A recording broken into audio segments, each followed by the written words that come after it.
Welcome back student. इसके पहले वाले लेक्चर में हमने बेसिक प्रोपोर्शनलिटी थ्योरम यानी कि बीपीटी थ्योरम जो है वो कर लिया था। बीपीटी को थेल्स थ्योरम भी बोला जाता है, बट आपके बुक में बेसिक प्रोपोर्शनलिटी थ्योरम नाम से ही है, इसलिए मैंने ज़्यादा उतना डिटेल उस पर फोकस नहीं किया। जिस तरह से आपको मालूम होगा थेल्स एक साइंटिस्ट मैथमेटिशियन थे, वैसे ही बहुत सारे मैथमेटिशियंस के नाम आपके इसमें दिए गए हैं। इस चैप्टर के अंदर थेल्स का नाम यूज नहीं हुआ है, लेकिन ये जो बेसिक प्रोपोर्शनलिटी थ्योरम है इसको थेल्स थ्योरम के नाम से भी जाना जाता है।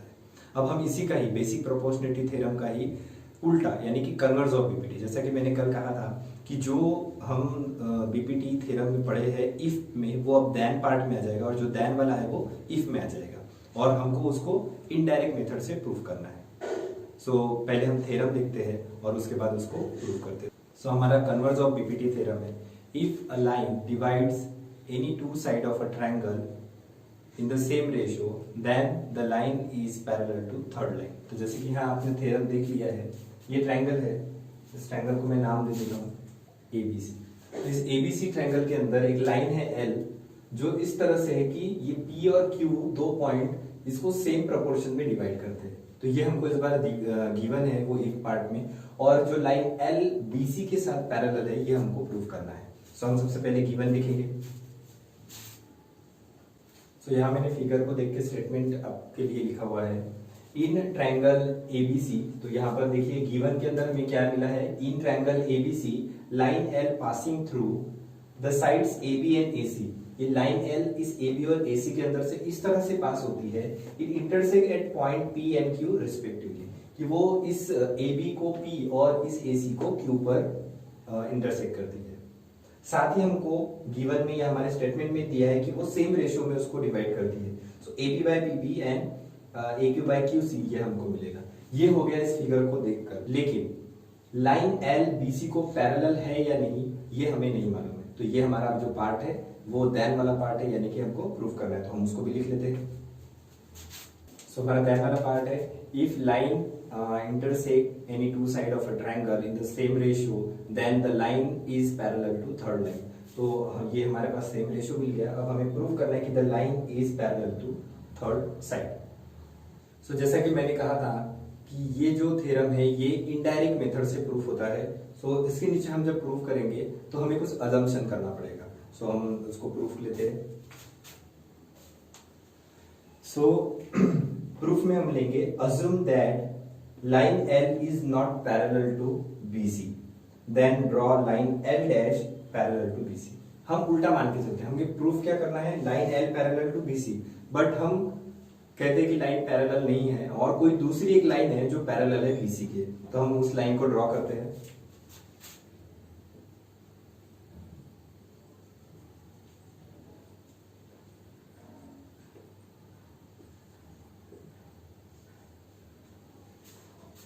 जिस तरह आपने देखा कि ये लाइन को हमने पैरेलल नहीं लिया, अज्यूम किया कि कोई लाइन L डैश है जो पैरेलल है, और वो लाइन फिर से इन दोनों साइड को P और Q डैश के ऊपर इंटरसेक्ट करती है, तो हम वो लिखते हैं और उसके बाद उस पर बीपीटी अप्लाई करते हैं। From figure line L dash intersect AB and AC at point P and Q dash respectively. तो वो इस तरह से है कि वो P और Q डैश के ऊपर उसको इंटरसेक्ट करती है।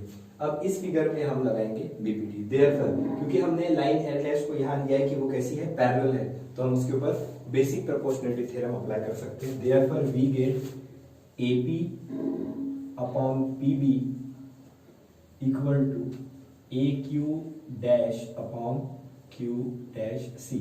ये होगी हमारी इक्वेशन नंबर 1, और ये कहां से आई है, फ्रॉम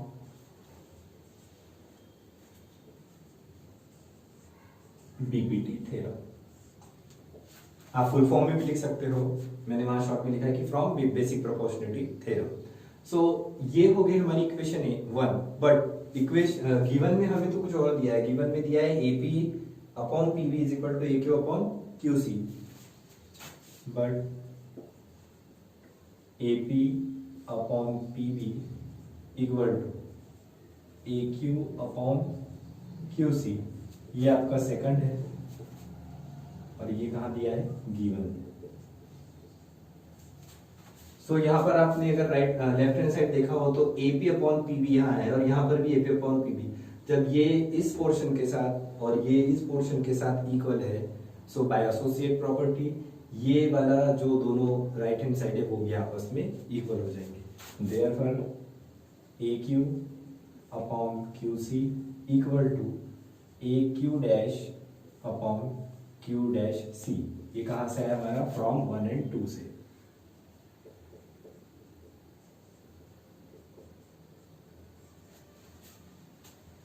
अभी भी हमारा जो क्वेश्चन है वो प्रूफ नहीं हुआ, क्योंकि हमारी जो पैरेलल की कंडीशन है वो अभी भी फुलफिल नहीं हुई है। सो हम इन दोनों इक्वेशन में 1 ऐड करते हैं। Adding 1 on both side we get, अब यहां 1 जो है वो हम दोनों साइड ऐड करने वाले, therefore A Q upon Q C plus 1 equal to A Q dash upon Q dash C equal plus 1। अब इन दोनों को सिंप्लीफाई करेंगे, देयरफॉर हमको मिलेगा A Q plus Q C upon Q C, यहां A Q dash plus Q dash C upon Q dash C. अब इन दोनों सेगमेंट को फिगर में देखते हैं। ए क्यू और क्यू सी को पहले देखते हैं। तो यहाँ ए क्यू और क्यू सी इन दोनों को अगर कंप्लीटली ऐड कर दिया जाए तो हमें क्या मिलेगा? ए सी। तो पहला वाला रेशियो हमारा कन्वर्ट हो गया ए सी अपॉन क्यू सी के अंदर। सेकेंड वाले को देखते हैं। ए क्यू डैश, ए क्यू डैश ये वाला पॉइंट और क्यू डैश सी यानी ये, इन दोनों को भी ऐड करेंगे तो हमें क्या मिलेगा? ए सी ही मिलेगा। तो यहां पर फिर से मिला ए सी और denominator as it is. Equal to के दोनों तरफ जब एक जैसा नंबर होता है तब वो कैंसिल हो जाता है। तो यहाँ ए सी से ए सी यहाँ कैंसिल हो गया, रेशियो हमारा कन्वर्ट हो जाएगा 1 upon Q C equal to 1 upon Q dash C. अब हम इसको सिंप्लीफाई करेंगे, क्रॉस मल्टीप्लाई करेंगे, तो नेक्स्ट स्टेप में हमको मिलेगा Q C equal to Q dash C. जो आपको मिला है लास्ट में ये इंपॉर्टेंट है, इसको हम फिगर में देखते हैं। तो यहाँ पर ये देखिए क्यू सी और दूसरा क्यू डैश सी। अब फिगर में देखने से ये और ये दोनों बड़े छोटे लग रहे हैं, लेकिन हमारे सॉल्यूशन में वो दोनों इक्वल आए। और ये तभी पॉसिबल है जब ये लाइन एल डैश कहाँ होगी? एल पर। And this is only possible when Q and Q dash coincide, मतलब एक के ऊपर एक हो। तो हम आज स्टेटमेंट लिखेंगे और हमारा जो थ्योरम है वो प्रूफ हो जाएगा। This is possible only when Q and Q dash coincide। ये तभी संभव हो सकता है, ये तभी पॉसिबल है जब Q और Q डैश दोनों पॉइंट एक के ऊपर एक हो। So therefore line L and line L dash are the same। इसका मतलब है कि लाइन L और L डैश भी सेम होगी। अगर ये दोनों पॉइंट आपस में सेम हुए तो ये जो लाइन है L डैश वो कहां आ जाएगी? L पर। इसलिए लाइन L और L डैश सेम होगी। और हमने प्रूफ में यहां एक लाइन ड्रॉ की थी, लाइन L डैश, जो बता रही है कि वो किसके है? BC के पैरेलल है। इसलिए हम एंडिंग में लिखेंगे क्योंकि लाइन L और L डैश दोनों आपस में मर्ज हो गई है, एक हो गई है, इसलिए हमारा थ्योरम वहां प्रूव होता है। Therefore line L is parallel to side BC और BC। तो इस तरह से ये इनडायरेक्ट थ्योरम था।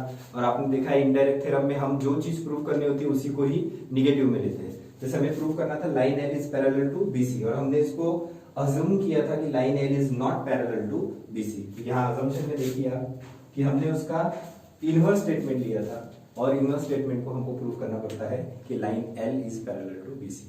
तो ये था आपका कन्वर्ज ऑफ बीपीटी थ्योरम। इसके बाद एक एक्टिविटी है, उस एक्टिविटी के बाद हम लेंगे properties of an angle bisector of a triangle. तो तब तक के लिए आप इसकी प्रैक्टिस कीजिए। Good bye.